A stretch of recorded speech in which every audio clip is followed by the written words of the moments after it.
குயிக்காக ஒரு homemade fried rice recipe பார்க்கலாம். ஒரு பேனில் ஆயில் விட்டு அதில் கேரட், பீன்ஸு, ஆனியன், கேபேஜ் இருந்தால் போட்டுக்கோங்க. கேபேஜ் இல்லாத காரணத்தினால் நான் போடலை, நீங்கள் போட்டுக்கோங்க. அப்புறம் லைட்டாக சால்ட் போட்டு அப்புறம் எக்கு போட்டு நல்லா இப்படி ஃப்ரை பண்ணிக்கலாம். அப்புறம் எக்குக்கு தேவையான சால்ட் போட்டுக்கலாம். எனக்கு ஒரு குழப்பம், சாப்பாடு போட்டுட்டு மசாலா போடலாமா, மசாலா போட்டு சாப்பாடு போடலாம்.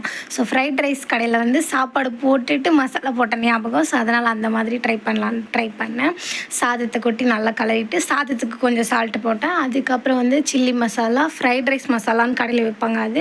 அப்புறம் பெப்பர் பவுடர், அப்புறம் குழம்பு மிளகாய் தூள் போட்டு நல்லா கலர்னா நம்மளோட குயிக்கான ஃப்ரைட் ரைஸ் ரெடி. பட் என்னோட சொதப்பல் என்னென்னா, காரத்தை வாரி கொட்டி விட்டேன். அந்த சில்லி மசாலாவை நான் பாட்டுக்கு வாரி தெளித்து விட்டுட்டேன். ஆனால் உப்பு பத்தலை. கொஞ்சமாக உப்பு போட்டு திரும்ப டேஸ்ட் பார்த்தேன். டேஸ்ட் என்னமோ நல்லா தான் இருந்தது, காரம் மட்டும் கொஞ்சம் கம்மியாக இருந்திருக்கலாம். அந்த சொதப்பல் நான் பண்ணிட்டேன். நீங்கள் பண்ணாதீங்க. நான் காரம் தானே எதையும் தாங்க மிதயம்டான்னு சொல்லிட்டு நல்லாவே சாப்பிட்டுட்டேன். நீங்கள் ட்ரை பண்ணி